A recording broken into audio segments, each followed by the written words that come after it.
Across our planet, people have built homes where life was never meant to survive.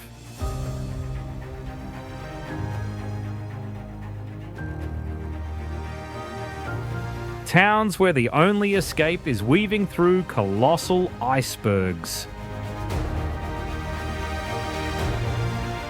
Villages clinging to volcanoes that could erupt at any moment.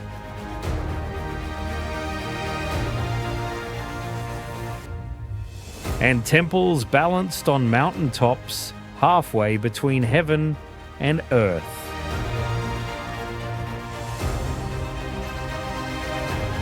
Yet people not only survive in these places, they call them home.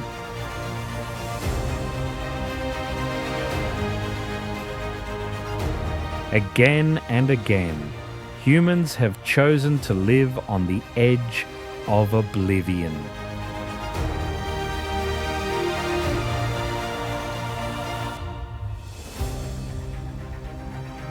And nowhere is that clearer than in China's high mountains, where we come across something that's hard to believe is real.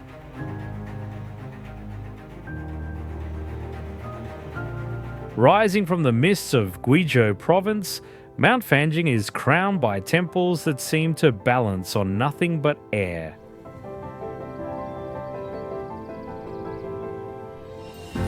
Two Buddhist temples sit impossibly perched on separate peaks of a needle-thin rock spire at over 2,500 meters altitude.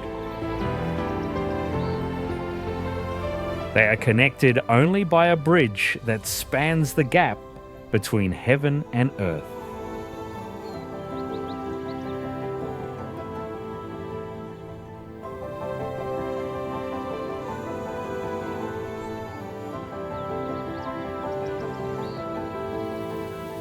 Built over 500 years ago, the temples were anchored directly into the living rock itself.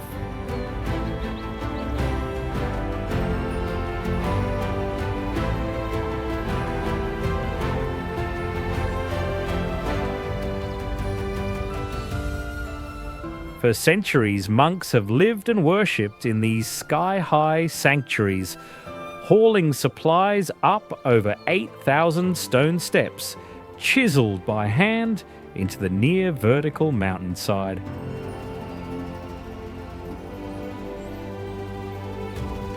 Pilgrims ascend through clouds to reach temples where the air grows thin and every breath becomes a prayer. The mountain is so sacred and so treacherous that reaching the top remains an act of faith as much as endurance.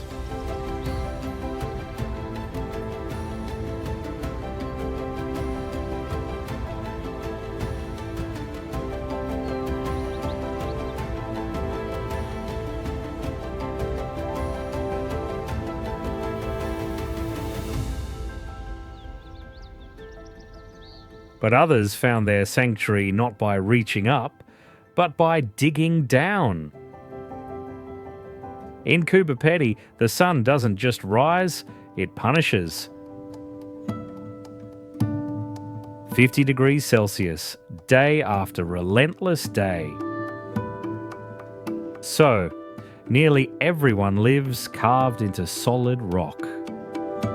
Homes, shops, pubs, even the church, all hidden in cool, eternal darkness beneath the surface.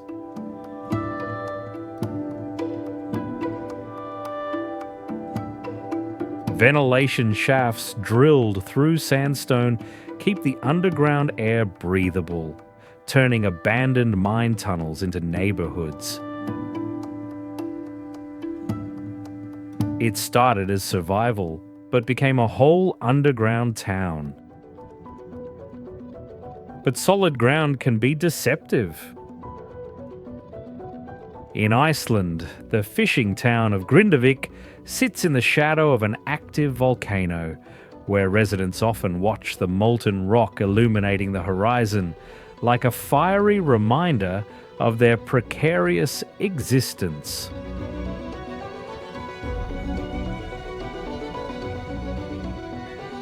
But it's not all.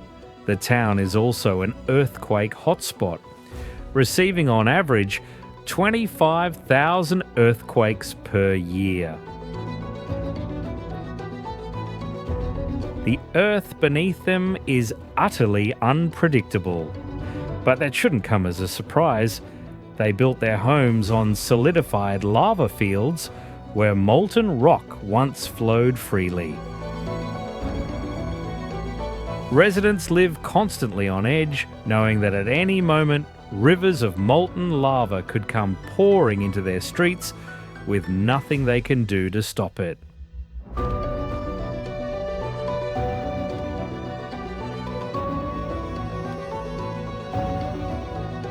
When the volcano decides to unleash its fury, entire neighborhoods must evacuate as the unstoppable flow consumes everything in its path.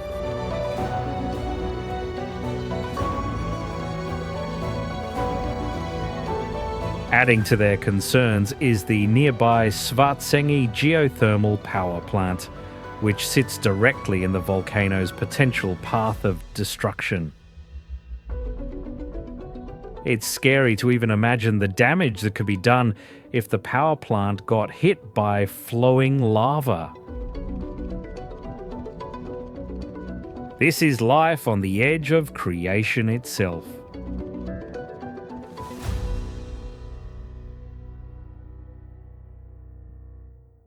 Meanwhile, in China, the problem isn't unstable ground. It's having barely any ground at all.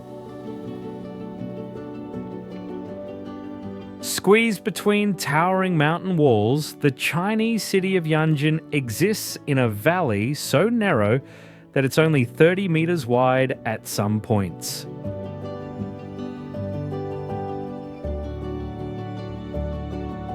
Over 400,000 people live crammed into this natural corridor, held up by terraced retaining walls and step foundations that keep entire neighborhoods from sliding into the river below. Buildings climb the mountainsides because there's nowhere else to go, creating what might be the world's thinnest metropolis, stretching for kilometers along the valley floor.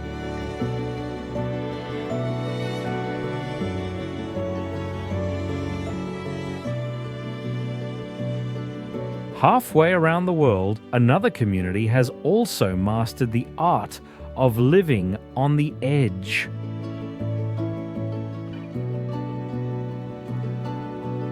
Perched on the edge of a 50-meter basalt cliff, the Spanish town of Castellfolli de la Roca is literally only 2 houses wide at its narrowest point.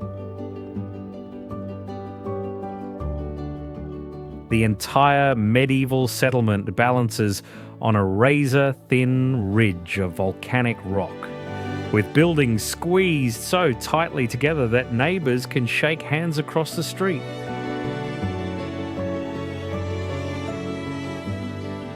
From below, the town appears carved directly from the cliff itself, which isn't far from the truth.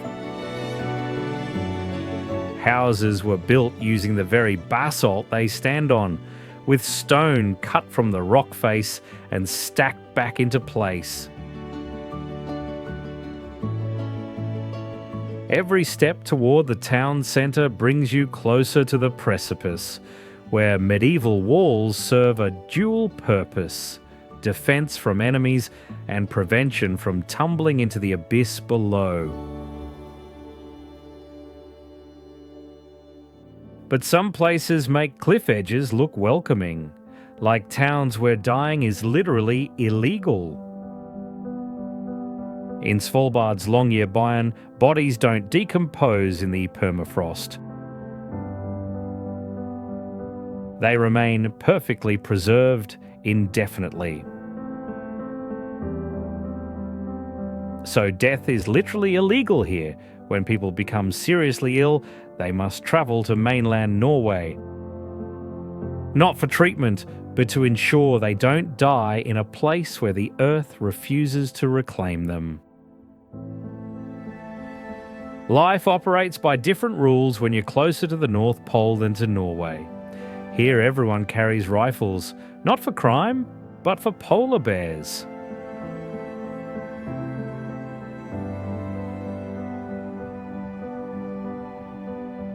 The sun vanishes for months, plunging the town into endless Arctic night. Then it returns for months of midnight sun, where 3 a.m. looks identical to 3 p.m. Buried in Arctic ice, this town hides humanity's last insurance policy, the global seed vault. Inside, over 1 million seeds are locked behind blast-proof doors, kept frozen for centuries. Wheat, rice, corn, and crops from every corner of the earth. If disaster strikes and fields go barren, these seeds are kept to bring our food supply back to life. Then there are places that make even long-year Bayern's rules seem reasonable. Carved into a sheer cliff, 2,580 meters high, Abuna Yamata-gu demands one of the world's most dangerous pilgrimages.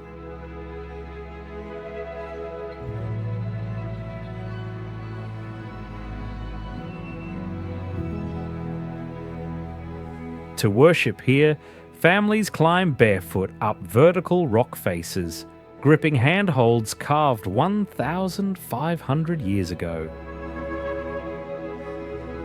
The path narrows to ledges where a single misstep could mean death, yet this climb is still made every Sunday.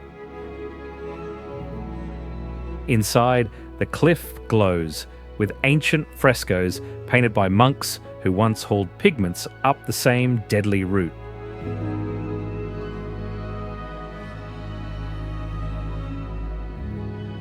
Off the coast of England, the sea offers its own version of precarious living.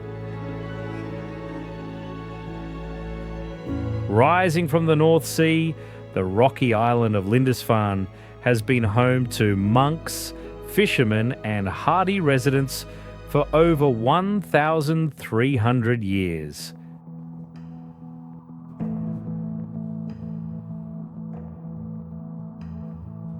This windswept outcrop, crowned with ancient ruins and a small village, seems like just another remote coastal settlement clinging to the edge of England.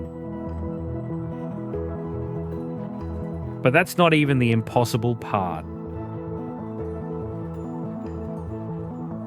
Twice a day, the entire island disappears from the world. Connected to mainland England by a causeway that vanishes at high tide, Lindisfarne becomes unreachable for hours. Miss the timing, and you're either trapped on the island or stranded on the mainland.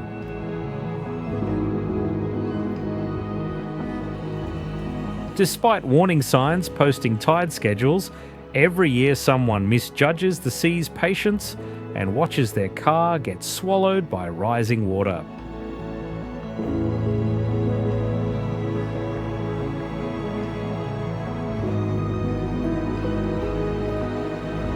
Yet some disappearances are far more mysterious than tides. In Guatemala's rainforest, the Maya city of Tikal tells a story of ambition swallowed by time.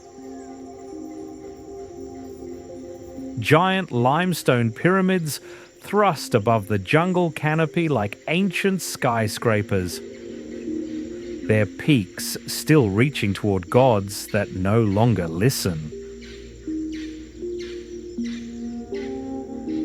At its height, tens of thousands of people thrived here, a metropolitan centre where modern cities now struggle to survive.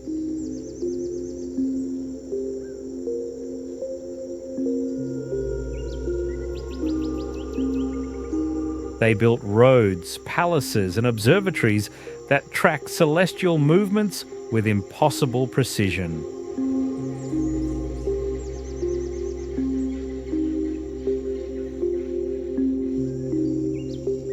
Then, sometime around 900 AD, they simply left.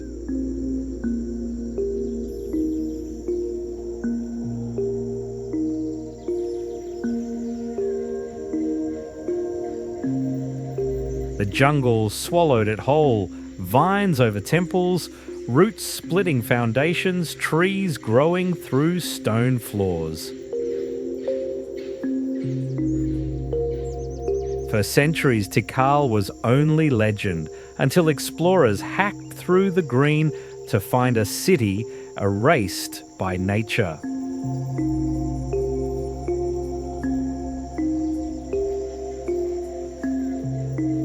Yet in the Amazon, 500,000 people chose to stay and fight with Mother Nature.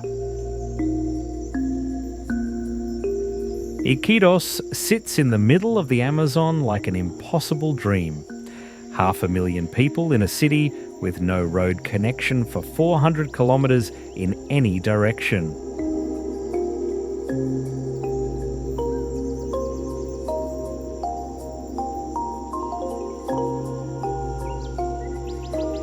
To reach civilization, you fly over endless green carpet or navigate rivers that snake through rainforest for days.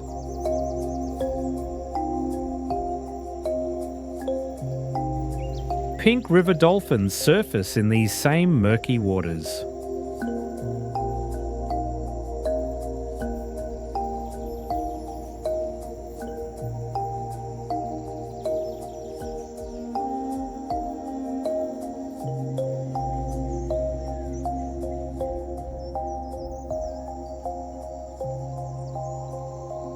Anacondas hunt in swamps just blocks from downtown.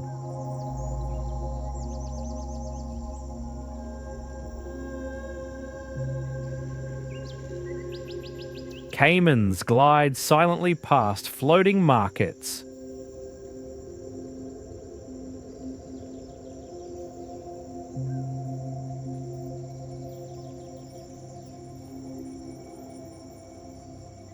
In Iquitos, you're never more than a few blocks from something that could kill you, and never more than a boat ride from the most biodiverse place on the planet.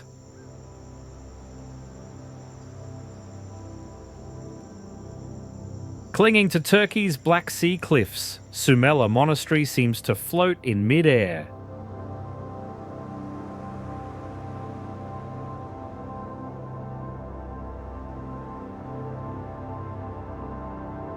Built into a vertical rock face 1,200 metres above the valley floor, this Byzantine monastery has clung to the cliffside for over 1,600 years.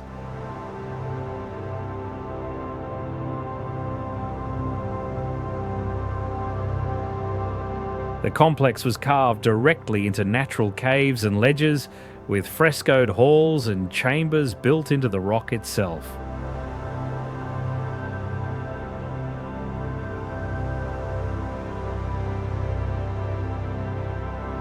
When monks first began carving these impossible chambers, people were still writing on parchment with quill pens. The printing press wouldn't be invented for another 1,000 years.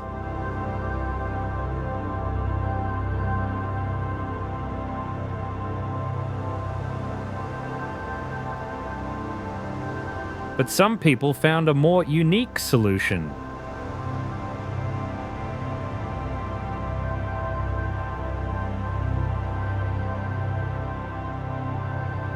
On Lake Titicaca, Peru, at over 3,800 meters above sea level, the Uros people have built floating islands from totora reeds that grow in the shallows.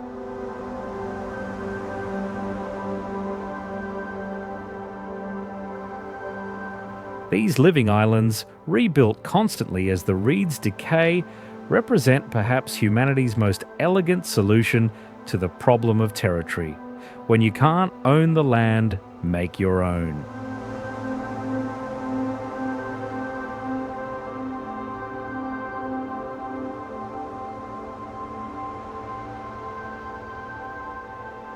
So unique, are these reed homes that they've become one of South America's most sought-after tourist destinations, with visitors travelling from around the world to witness islands that literally float.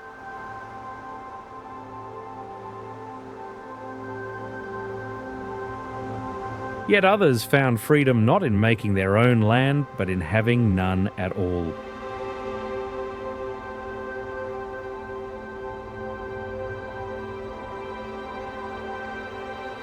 On the Mongolian steppes, emptiness becomes a way of life.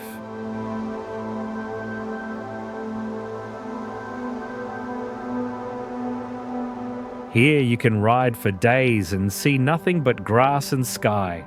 No roads, no neighbours, just emptiness that makes you feel both tiny and completely free.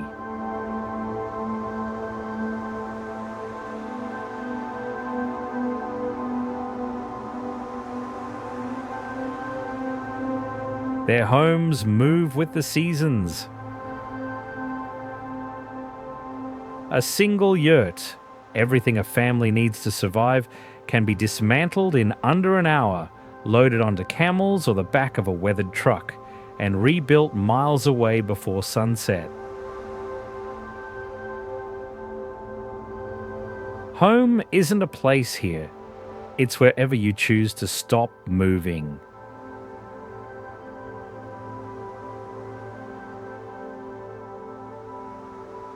But this way of life is fading. Winters are harsher. Droughts more severe. And many nomads are abandoning the steppe for crowded settlements on the edge of Ulaanbaatar.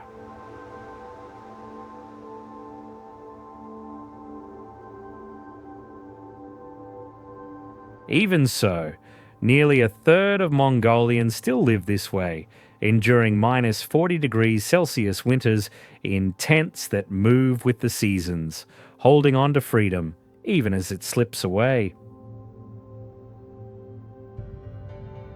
But what if home meant returning to the place that keeps trying to kill you? On the slopes of Mount Merapi, Indonesia, villages exist directly in the path of lava flows that have destroyed them repeatedly throughout history.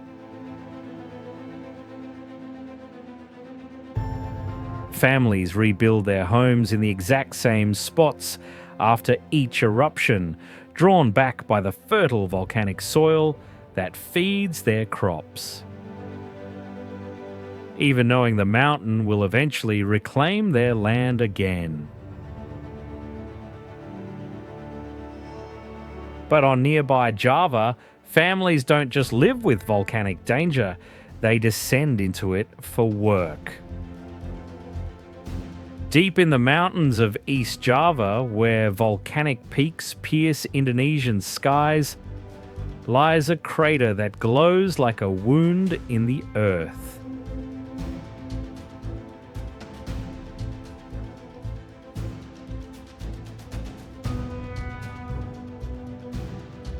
Kawah Ijen volcano holds a lake so acidic it could dissolve metal, surrounded by cliffs that weep yellow sulfur like ancient tears.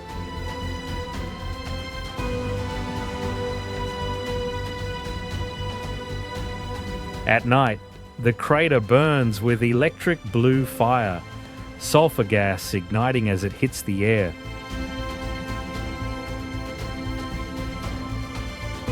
A volcano that literally glows in the dark.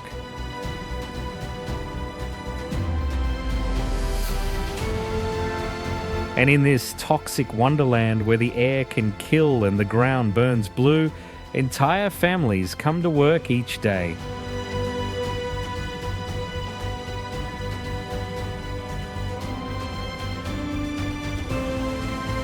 Miners descend into the crater at dawn, carrying almost nothing for protection, just cloth masks against gases so corrosive they can make lungs bleed. They hack chunks of pure sulfur from the earth with simple tools, loading baskets until they weigh 90 kilos, nearly the weight of a grown man.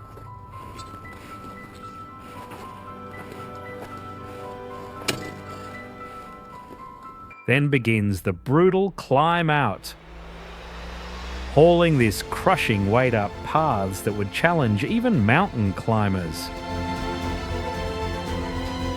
They ascend through air that burns their throats with every breath.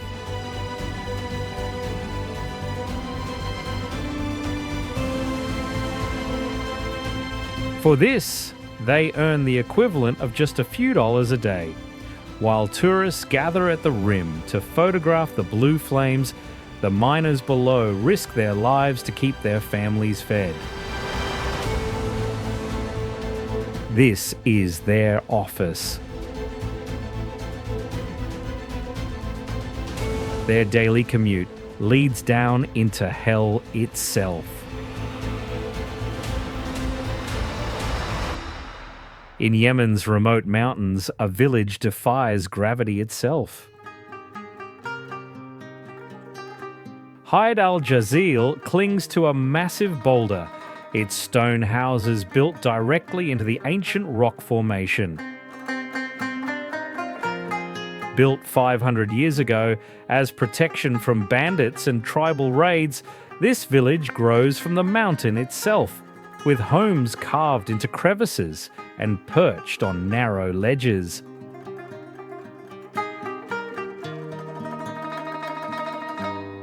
Yet the true desert masters never needed walls at all.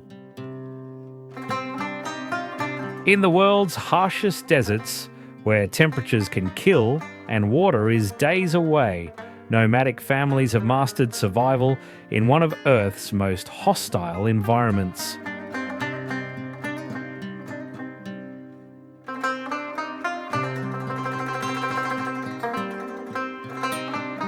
They navigate endless dunes with no maps, no GPS, no roads, just memory passed down through generations and stars that have guided their ancestors for millennia. Every grain of sand tells a story if you know how to read it.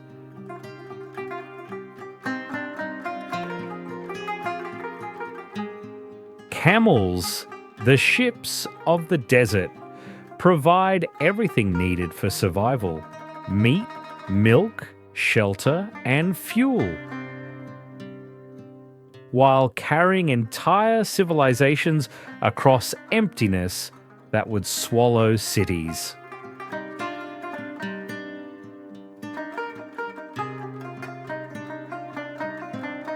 Temperatures swing from scorching days to freezing nights in hours.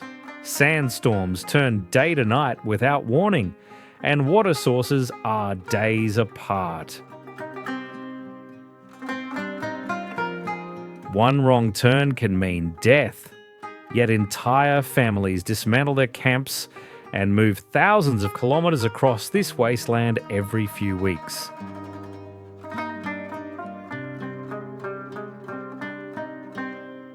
But in this next location, being out in the open is not really an option. Every autumn in Churchill, Manitoba, polar bears invade the streets. There are more bears than people here. The simple act of going to work becomes a calculated risk. Locals leave their car doors unlocked to offer refuge. Because when a 1,000-pound predator decides your street looks interesting, your best defense might be someone else's Honda. The town even operates a polar bear jail, a holding facility where repeat offenders are locked up before being relocated away from human neighborhoods.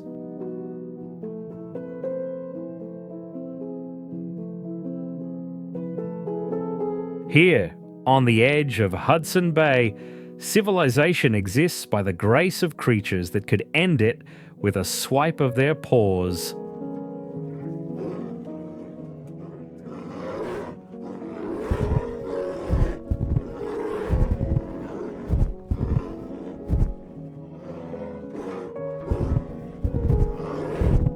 And the remoteness doesn't end there. Pitcairn Island is one of the world's most remote inhabited places, floating in the South Pacific thousands of miles from anywhere. In 1790, 9 mutineers from the HMS Bounty found this volcanic speck and burned their ship to avoid capture.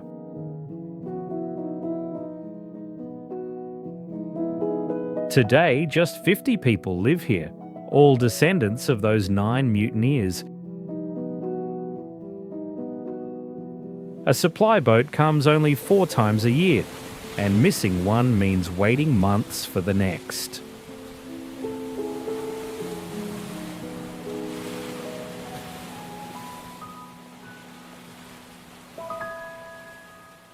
Yet some places make isolation look like paradise.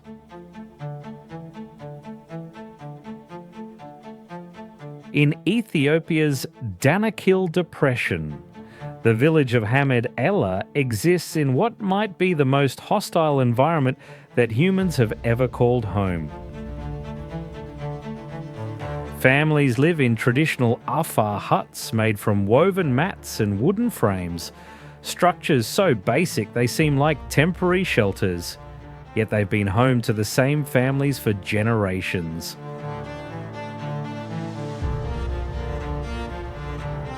The village sits on a salt plain where temperatures regularly exceed 50 degrees Celsius, making it one of the hottest permanently inhabited places on Earth. And then there's the hellscape just beyond their doorstep.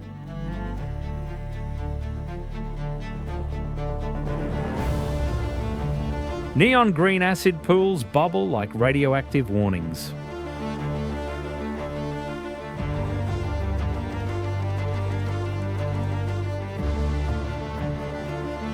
Volcanoes belch toxic gases.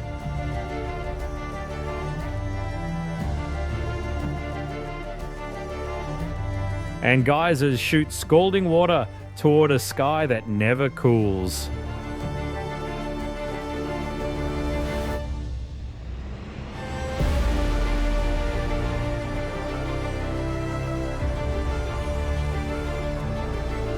Yet people live here, mining salt in 45 degrees Celsius heat, hacking white slabs from the earth with hand tools, while surrounded by landscapes that seem ripped from science fiction.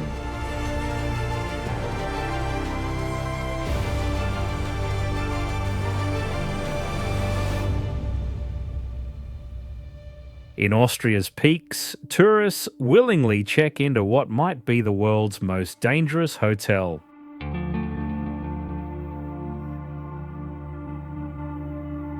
Rising above Lake Wolfgang, Schaffberg is reached by a vintage cog railway that's been carrying passengers since 1893.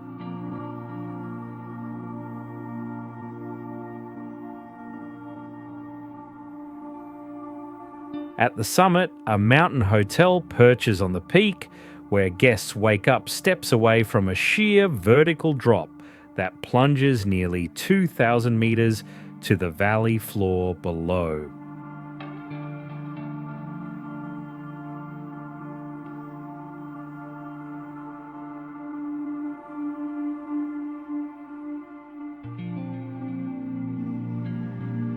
In Austria, they built on top, but in Spain, they built below.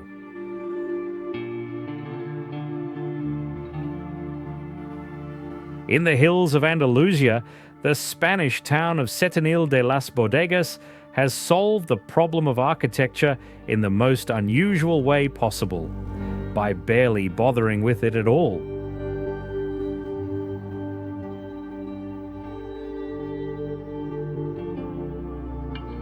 Entire neighbourhoods disappear into massive rock overhangs, with houses that extend so deep into the cliff they have no back walls whatsoever.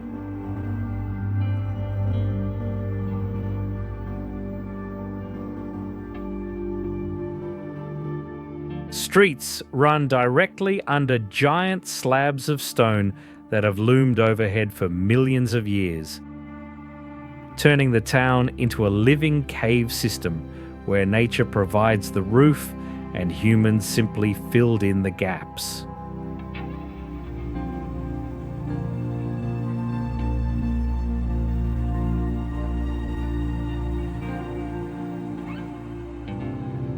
This wasn't built for beauty. It was built for survival against the brutal Spanish sun. While the rest of the country swelters, Sentinel stays naturally cool in the perpetual shade of its ancient stone ceiling, turning millions of tons of crushing rock into the town's greatest asset.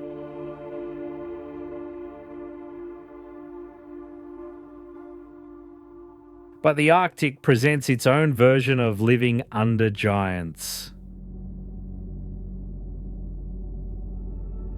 In Greenland's Ilulissat, residents wake up to the sound of thunder, not from storms, but from icebergs the size of skyscrapers cracking and carving into the sea.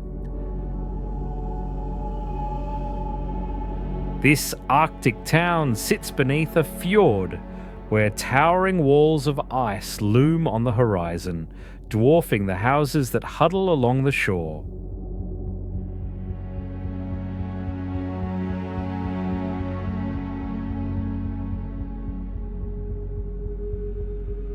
The only way out of this town is to weave between these frozen giants to reach the open ocean.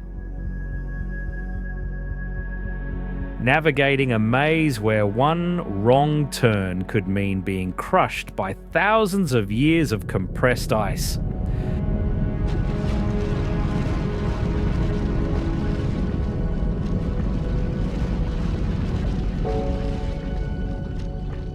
Each year, over 35 billion tons of ice break away here.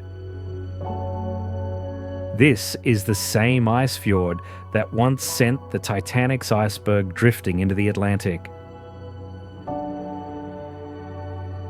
Residents wake up each day to watch the world literally reshaping itself, one thunderous crack at a time.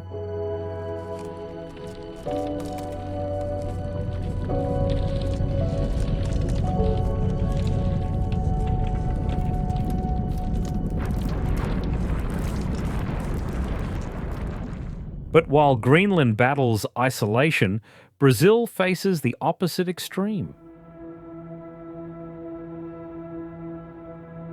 Clinging to Rio's hillsides, Rocinha proves that when a city won't make room for you, you make room for yourself. This vertical maze of concrete houses over 100,000 people on slopes so steep that streets become staircases.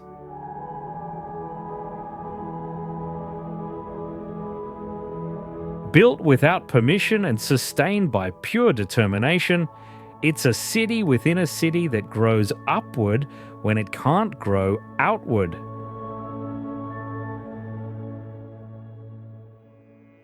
But some communities prefer a bit more personal space. In the remote valleys of the Indian Himalayas, Spiti Valley exists as one of the world's highest inhabited regions, where entire villages survive at altitudes that leave most visitors gasping for air.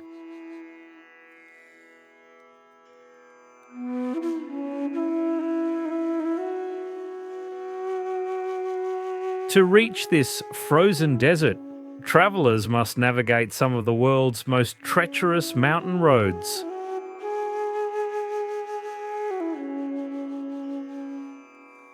Single-lane dirt tracks carved into cliff sides where one wrong turn means a 1,000-meter drop.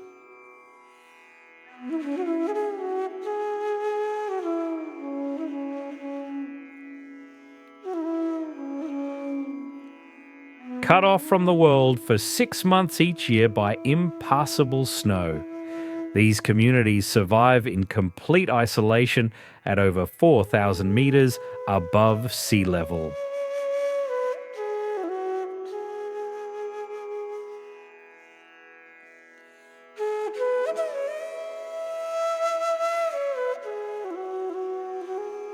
Monasteries cling to barren mountainsides that look more like Mars than Earth, while villages huddle against winds that can freeze exposed skin in minutes.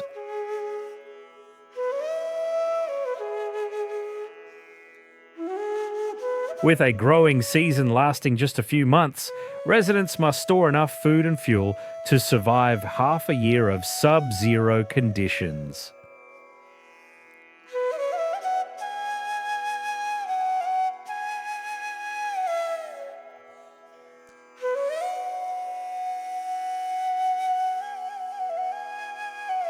Some cities are built to be seen. In Georgia, a city was built to disappear. From the valley floor, Vadzia looks like nothing more than a blank cliff of weathered stone. But inside is one of history's great secrets. In the 12th century, an entire city was carved by hand into this seemingly solid wall of rock.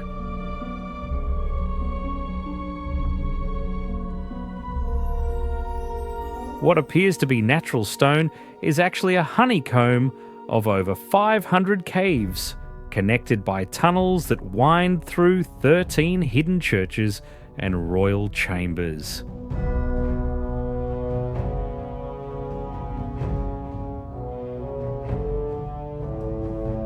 "20,000 people once lived within this cliff face. For centuries, armies marched past Vadzia seeing only a blank mountain.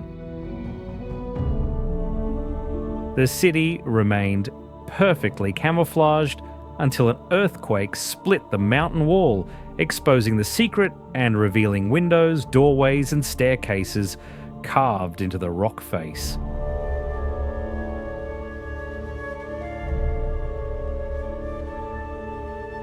Today, you can see the gaping holes where the mountain's facade fell away, finally revealing one of the most ambitious architectural projects ever, hidden in plain sight.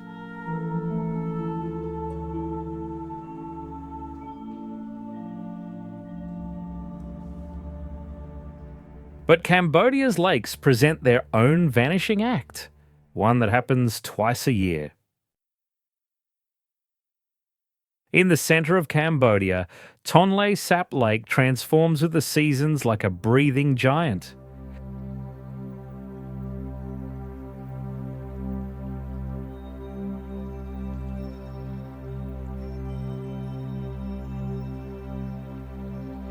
In the dry months, it shrinks to a modest basin.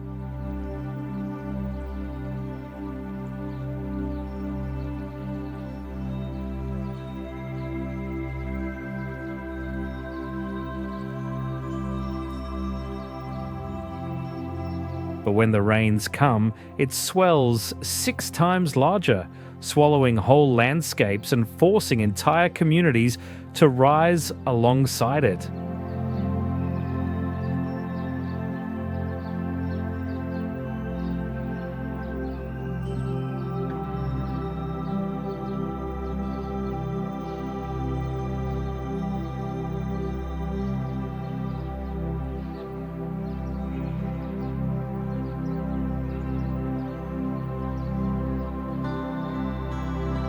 Houses, schools, even temples balance on stilts or rafts, climbing with the floodwaters.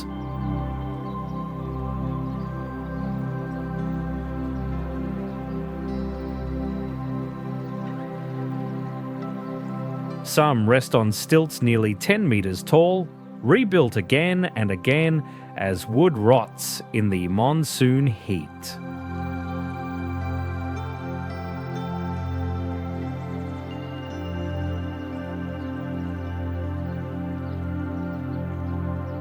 Life here is tethered to ropes and wooden beams. Solid ground is only a memory between floods.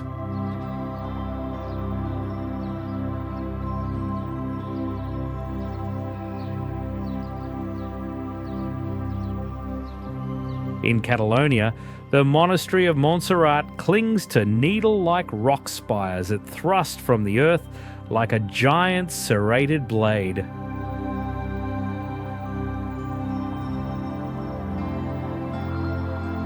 From a distance, the mountain looks carved by some cosmic saw, its jagged peaks piercing the sky 1,200 meters above the valley floor.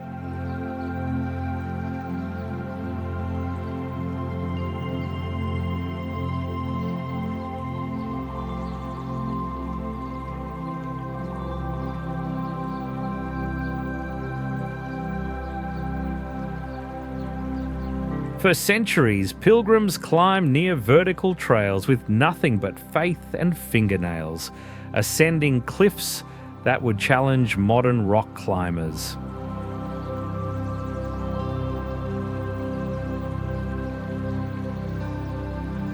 The Benedictine monks who built here weren't seeking comfort.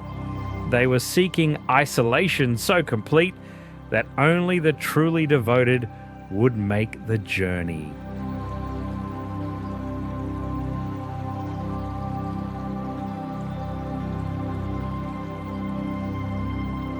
Legend whispers that the Holy Grail itself was hidden among these impossible spires, adding myth to what was already the most improbable monastery ever conceived.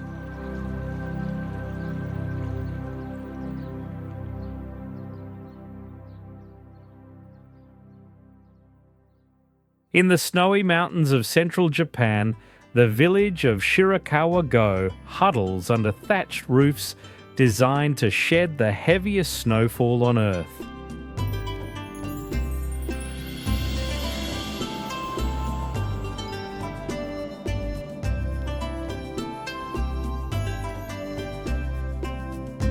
These Gashozukuri houses, with their steep-angled roofs that resemble hands pressed in prayer, can support snow loads that would crush ordinary buildings.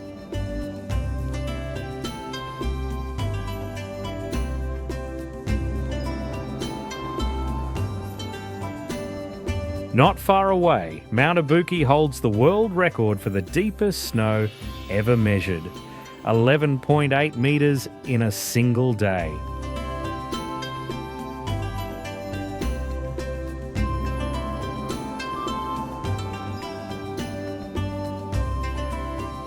Half a world away, desert heat demanded its own architectural solution. In Tunisia's desert town of Matmata, entire families have vanished into the earth itself.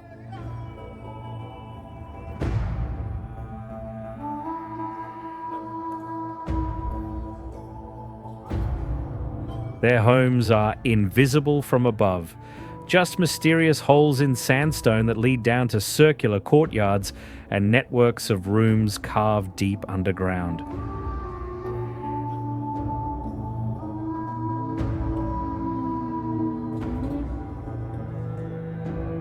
Each compound is a secret world of rooms that stay naturally cool year-round. Their cave-like interiors hidden until you peer over the edge into the courtyards.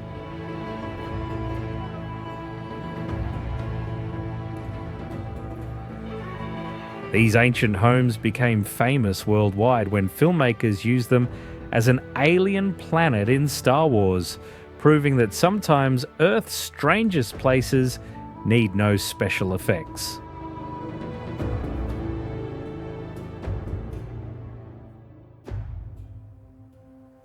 Meanwhile, in southern China, towering limestone creates a different kind of maze.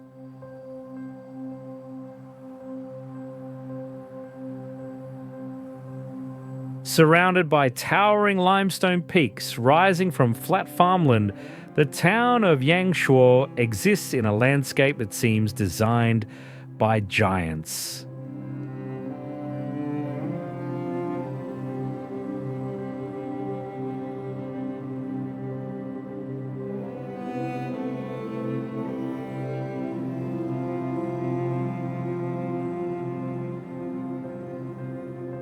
Families live and farm trapped within a maze of vertical rock towers that isolate them from the outside world. Every journey beyond the valley requires navigating through narrow passages between 200-metre cliffs that could seal shut with a single rockfall.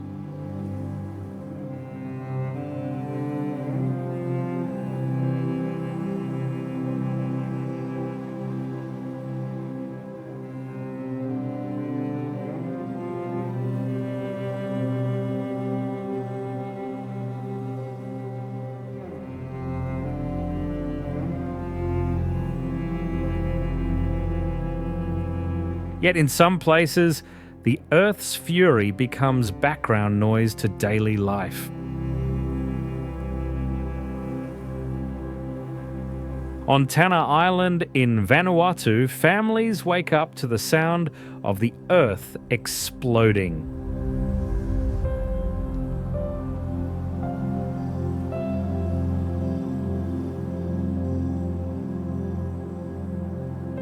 They live at the base of one of the world's most active volcanoes, which erupts dozens of times each day like a cosmic alarm clock that never sleeps.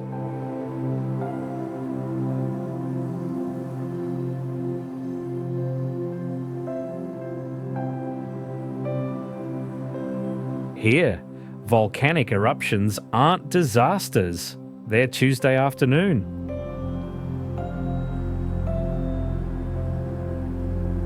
The locals have learned to read the mountain's moods, knowing which explosions mean danger and which just mean the Earth is clearing its throat.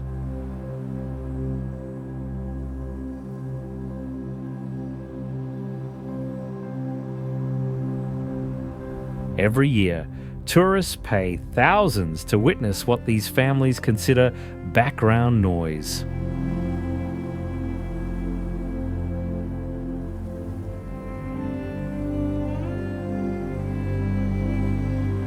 Meanwhile, high in the Alps, someone decided a cliff face was the perfect spot for dinner.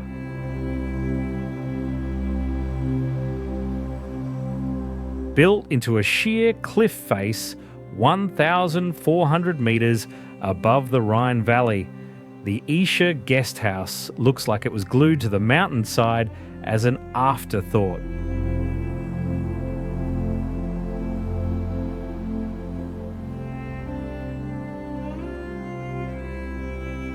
For over 170 years, it served meals to anyone brave enough to climb to what might be the world's most treacherous restaurant.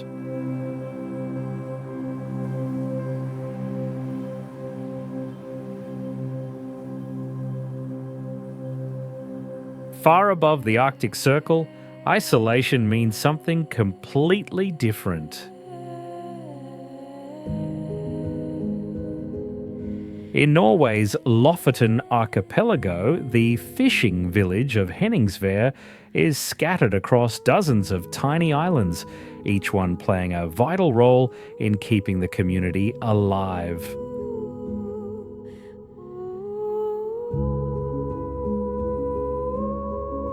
Connected by narrow bridges that span Arctic waters, the village spreads its essential services across separate rocks. The school on one island, the church on another, homes clustered on a third.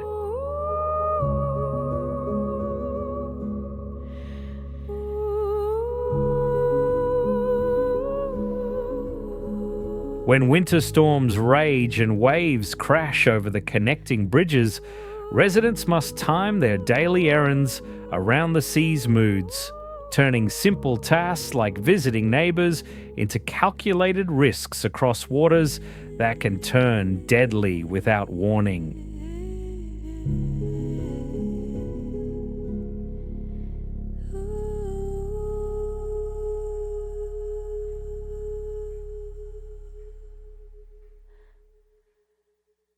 Ancient desert architects had their own solution to impossible living.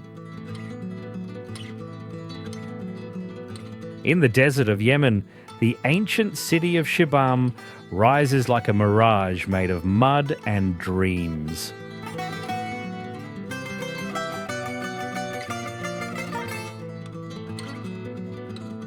"16-story towers built entirely from clay bricks stretch toward the sky, earning it the nickname Manhattan of the Desert."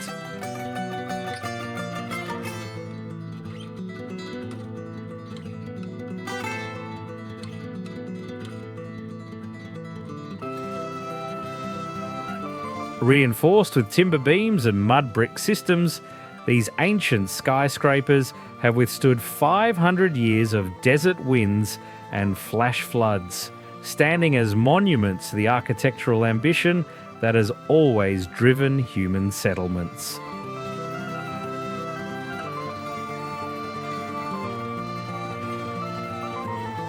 But Greece's coastline hides its own architectural deception. From the mainland, Monemvasia looks like nothing more than a seaside village and a giant rock.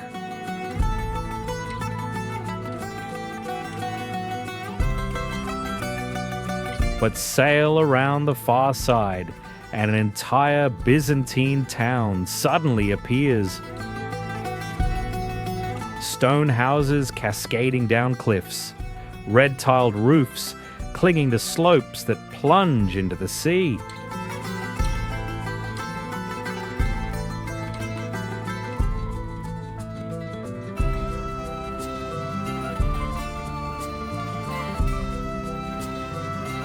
Its name means single entrance, a city that survived by hiding in plain sight, choosing which side of itself the world was allowed to see.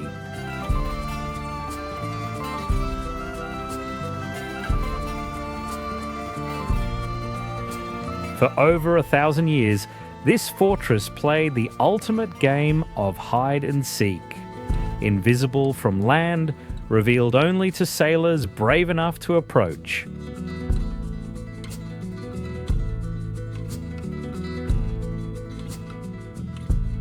But on the mainland, Greece's monks took hiding to even more impossible heights.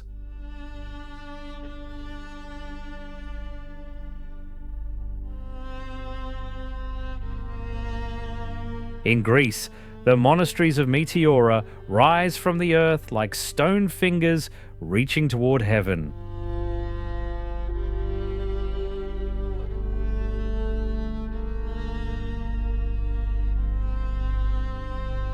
Massive limestone pillars, worn smooth by millennia of wind and rain, tower 400 meters into the sky.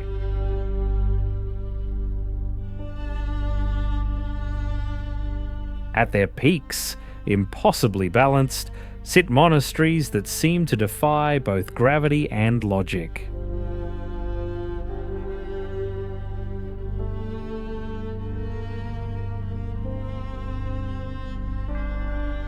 From below, the monasteries look like castles floating in the clouds, built so high even raiders couldn't reach them.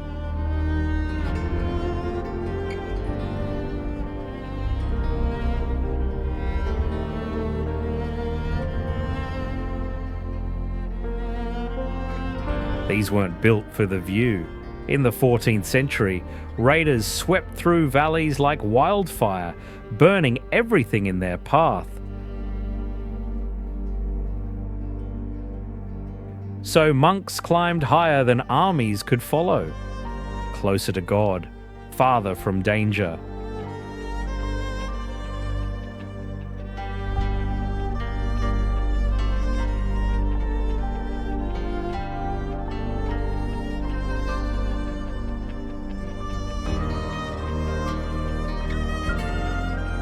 For centuries, everything, food, water, building stones, even other monks, was hauled up in rope baskets and nets, one precarious load at a time.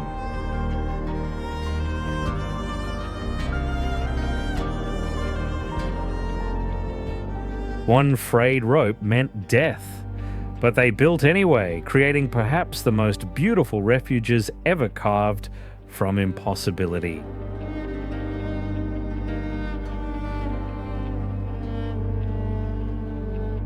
The last monk was winched up in a basket in 1950.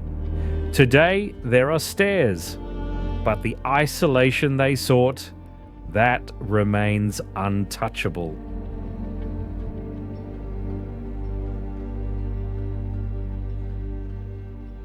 But some miracles appear not on steep mountainsides, but in endless sand.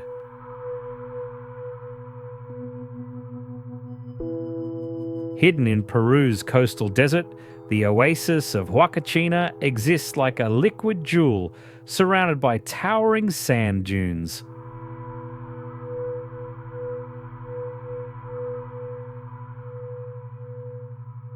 This tiny lagoon, no bigger than a city block, supports palm trees and a small village in one of the driest places on Earth.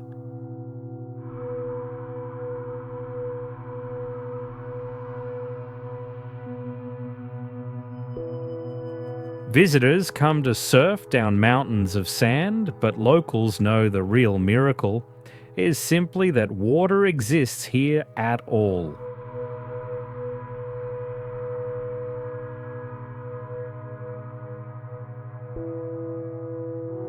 In Bhutan, Paro Taktsang Monastery clings to a sheer cliff face, looking as if it is growing directly from the rock.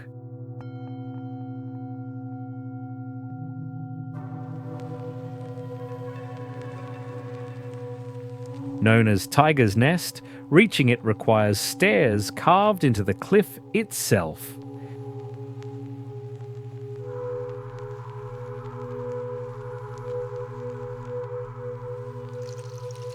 Here, monks live and worship at the edge of the abyss, their morning prayers echoing across the valleys below.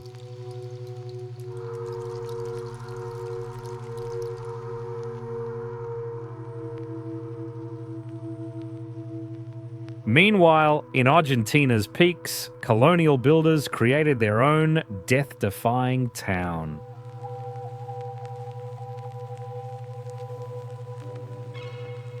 Clinging to the Andean mountainside at 2,780 meters, Iruya cascades down impossible slopes, where cobblestone streets become staircases and houses stack like vertical dominoes.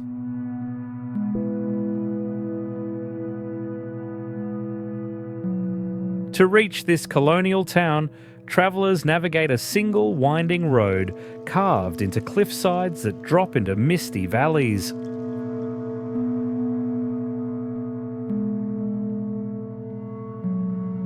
Here, every building leans against its neighbour for support in a 400-year-old community hanging on for dear life.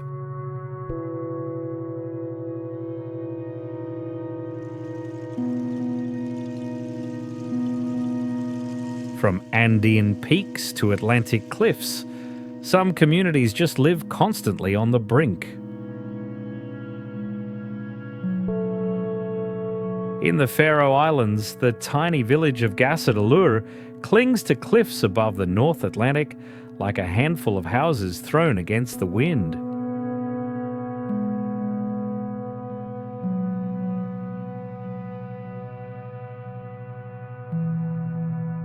Fewer than a dozen families live here, perched on the edge of storm-lashed precipices, where a waterfall plunges straight from their backyard into the churning sea below.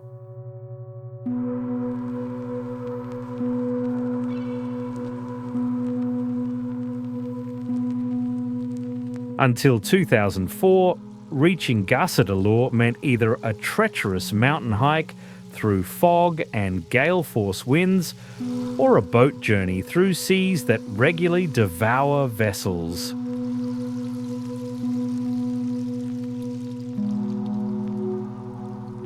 The village was so isolated that sheep outnumber people many times over, grazing right to the cliff edges as if the 1,000-foot drop were just another pasture.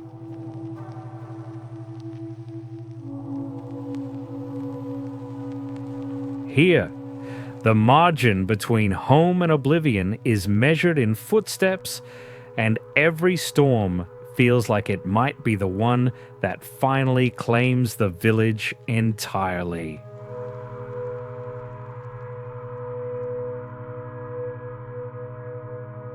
Yet some coastal communities live above forces far more dangerous than tides.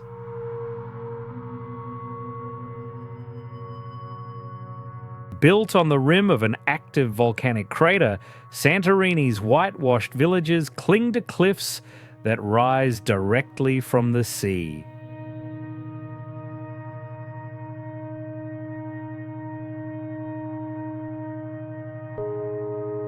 This isn't just picturesque, it's the result of one of history's most catastrophic volcanic eruptions that literally blew apart the island 3,600 years ago.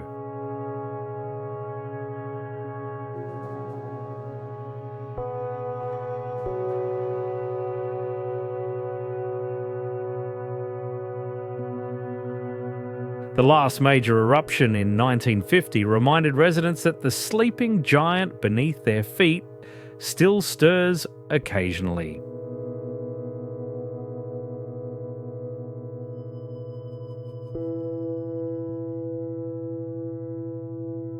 Every sunset photo taken here is actually a view into the mouth of a volcano that could awaken at any time.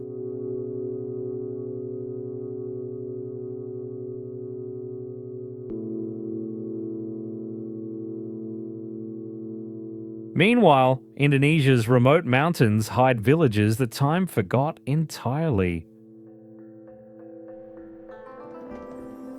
Hidden in the volcanic mountains of Flores Island, Wairibo village exists under 7 enormous cone-shaped houses that rise 15 meters high, built entirely from bamboo and palm fiber without a single nail.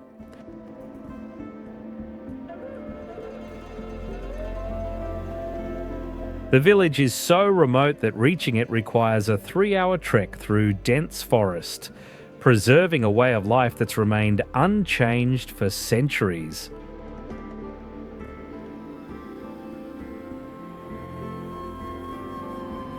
Fewer than 200 people live here, completely cut off from roads or electricity grids, where the outside world only arrives on foot.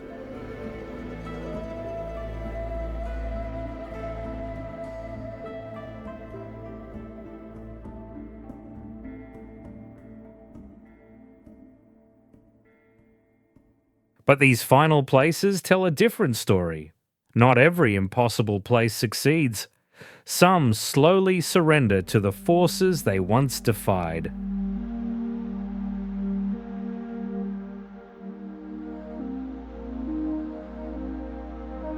In Italy, Civita di Bagnoregio earns its nickname as the Dying City, one landslide at a time.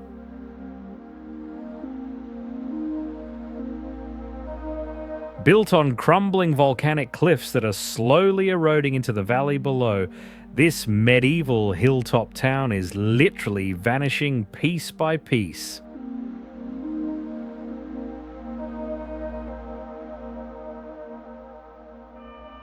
What once housed thousands of residents now shelters fewer than a dozen souls who refuse to abandon their disappearing home.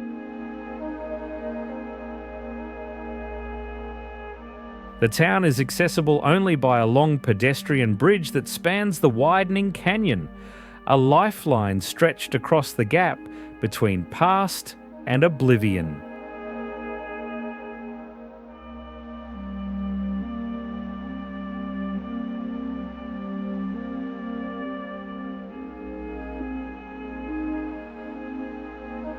Every winter storm, every earthquake, every passing year claims another chunk of the cliff.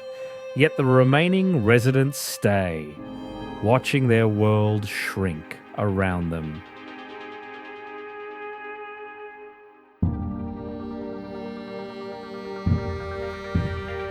Civita di Bagnoregio is dying so slowly that its death has become a form of living, a town in permanent farewell that somehow makes each day more precious.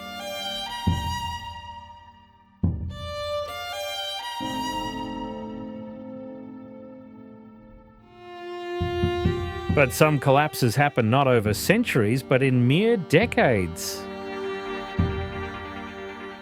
In eastern Turkey, the ruins of Ani rise from empty steppe like broken teeth. Once this was a medieval capital larger than London, home to 100,000 souls and known as the City of 1001 Churches.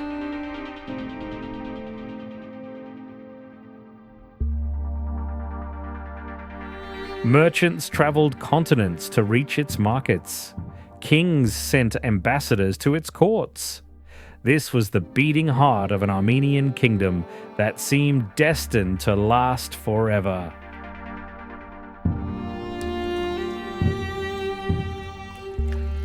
Then earthquakes cracked its foundations, invasions scattered its people. Trade routes shifted, leaving Ani isolated on the edge of nowhere.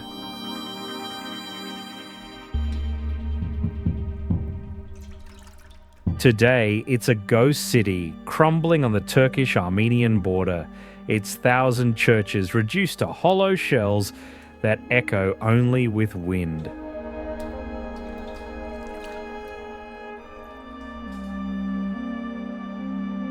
What was once among the world's greatest cities is now a lesson in how civilizations can vanish.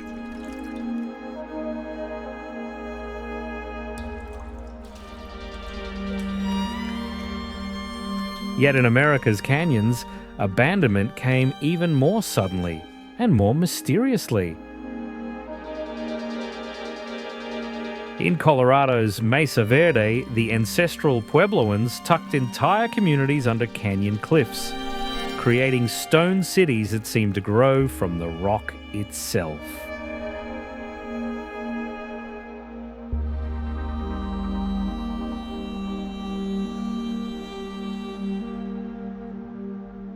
More than 600 cliff dwellings still survive here, some sprawling into 200-room complexes hidden in the canyon walls.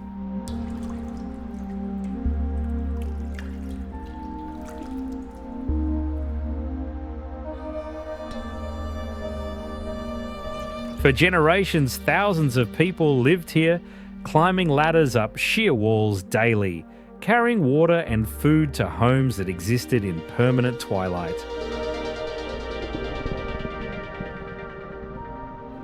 Then, suddenly, in the 13th century, they vanished. Drought and resource collapse drove them from cliff cities they'd spent centuries perfecting. Mesa Verde became a stone ghost town, hidden in shadow for 700 years until explorers rediscovered what might be America's most hauntingly beautiful ruins.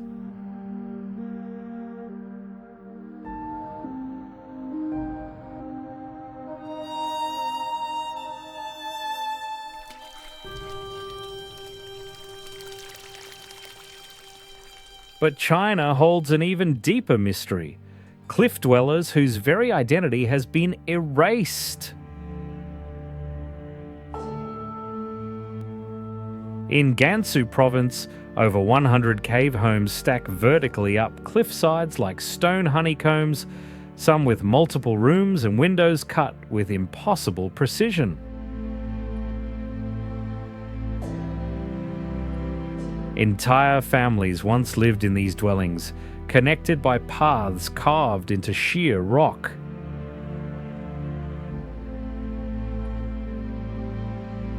Yet historians still don't know who built the Guyaju caves, a lost people who chose to live hidden in stone, then vanish so completely that even their name is forgotten.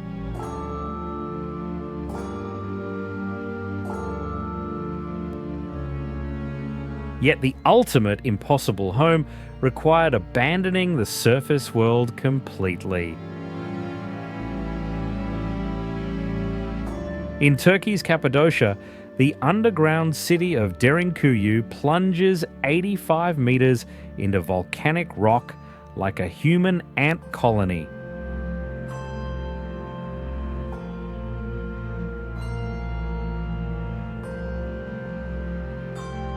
This complete metropolis once sheltered 20,000 people in tunnels and chambers deeper than a 20-story building.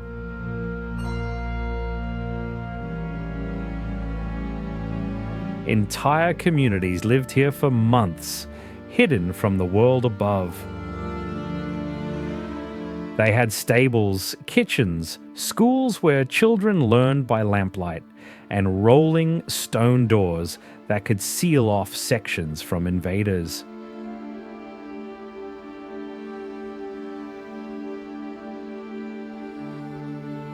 A web of vertical shafts carved straight through the rock kept air flowing to the very lowest chambers, an ancient underground ventilation system that made survival possible.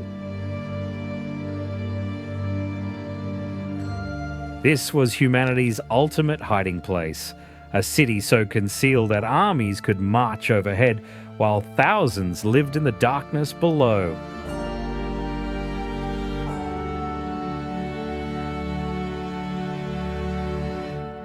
But some cities die not from nature itself, but from a single moment of human error.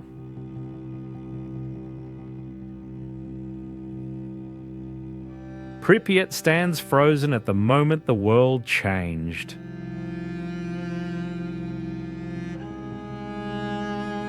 Built for 50,000 people to serve the Chernobyl nuclear plant, this modern Soviet city was destroyed, not by bombs or nature, but by something far more insidious: radiation that turned air itself into poison.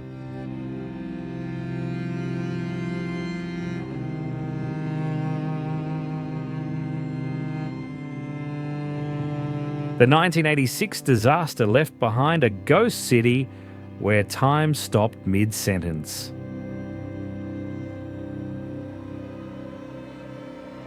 The amusement park's Ferris wheel still stands ready for a grand opening that never came.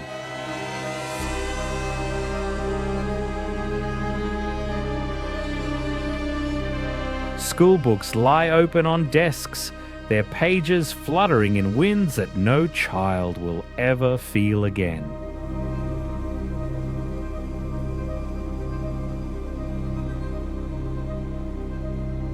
Yet in this land that humans abandoned, something extraordinary happened. Nature moved back in.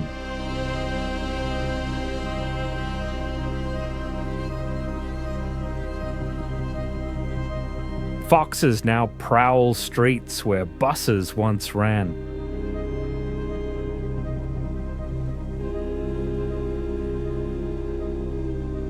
Wild boar root through apartment buildings.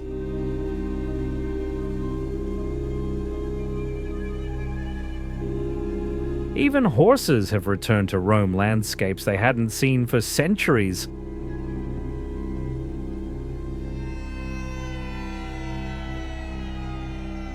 The exclusion zone, created to protect people from radiation, accidentally became one of Europe's most successful wildlife preserves.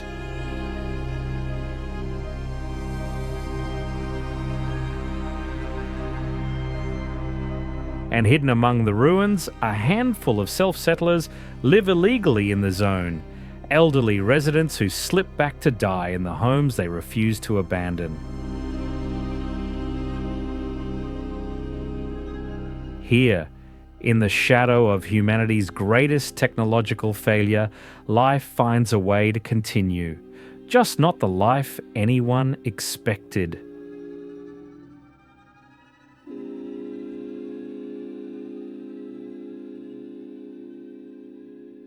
Not too far away, in Russia's mountains, another kind of ending played out.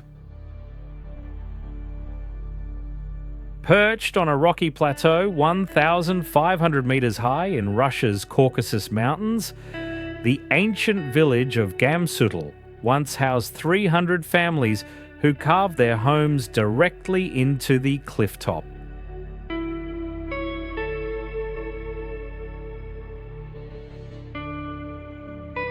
Known as the Machu Picchu of Dagestan, this stone settlement survived for over 2,000 years by being completely unreachable. No roads, just treacherous mountain paths that took hours to climb.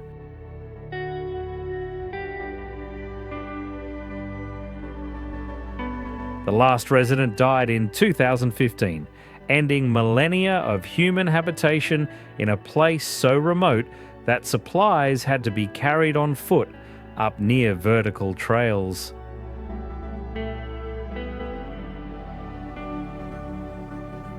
Leaving behind a ghost village where stone houses still cling to edges that drop into mountain valleys far below.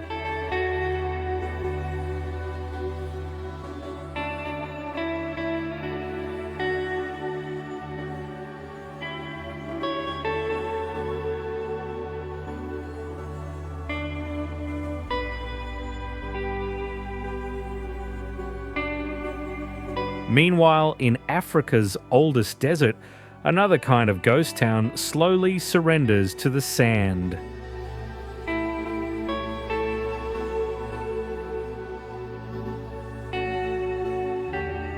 In the Namib Desert, the ghost town of Kolmanskop stands half buried in the same sand that once made it rich.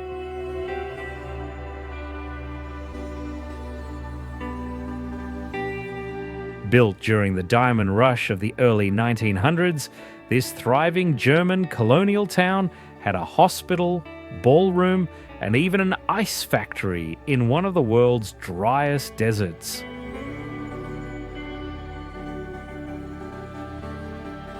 For decades, Kolmanskop rivaled European cities, all sustained by diamonds scattered across the desert floor.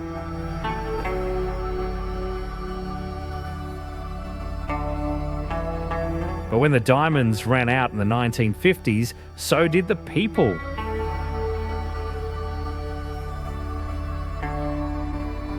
The desert began its patient work of reclamation, filling elegant homes with sand grain by grain.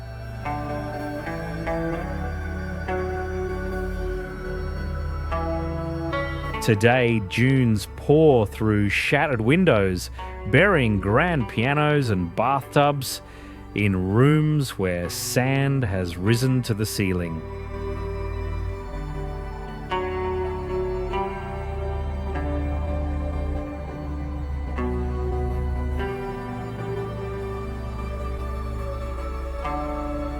Kolmanskop became a monument to the simple reality that some places will always belong to the desert, no matter how much wealth you pour into fighting it.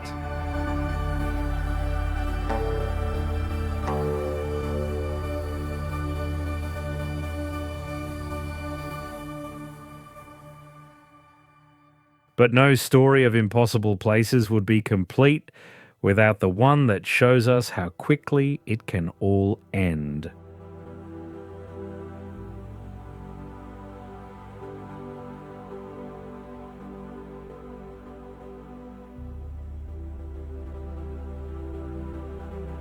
In 79 AD, the thriving Roman city of Pompeii learned that sometimes the most dangerous neighbour is the one that's been quiet the longest.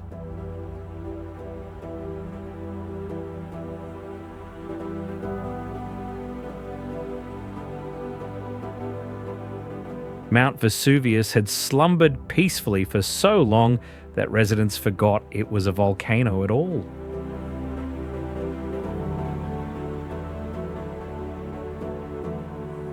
Then, in just a few hours, pyroclastic flows bury the entire city under ash, freezing 2,000 years of human civilization in volcanic glass.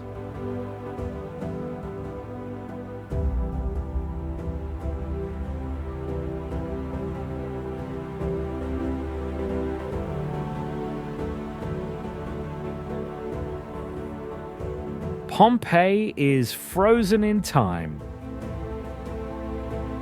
Bread still in ovens, frescoes still on walls,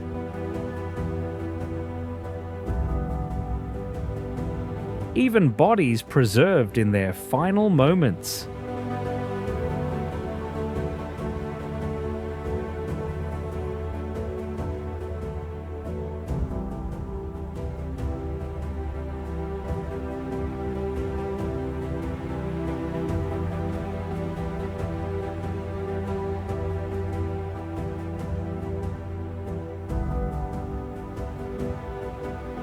An entire city erased in hours, then rediscovered centuries later.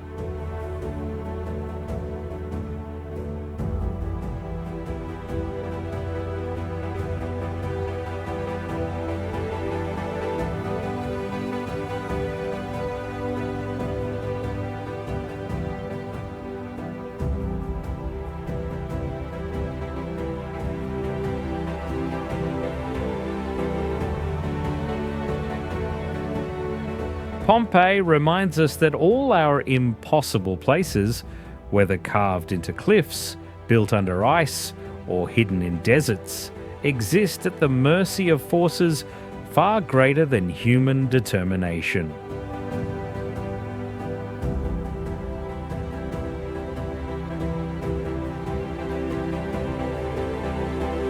But it also shows us something beautiful, that even when civilizations vanish, the places where people chose to make their impossible homes endure.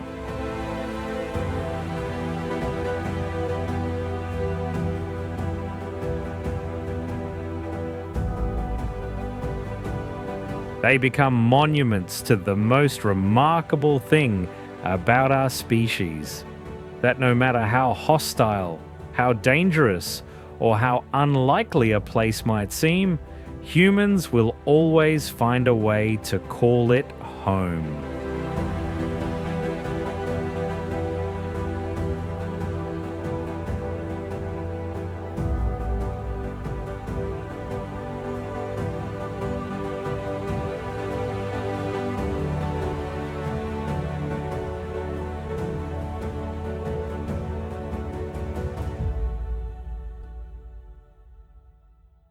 And if you thought some of the places shown in this video were extreme, wait until you see Madagascar. An island where trees look like they were designed by aliens, landscapes split apart like another planet, and people that have thrived in places that don't even look real. Click here to discover the world's strangest island.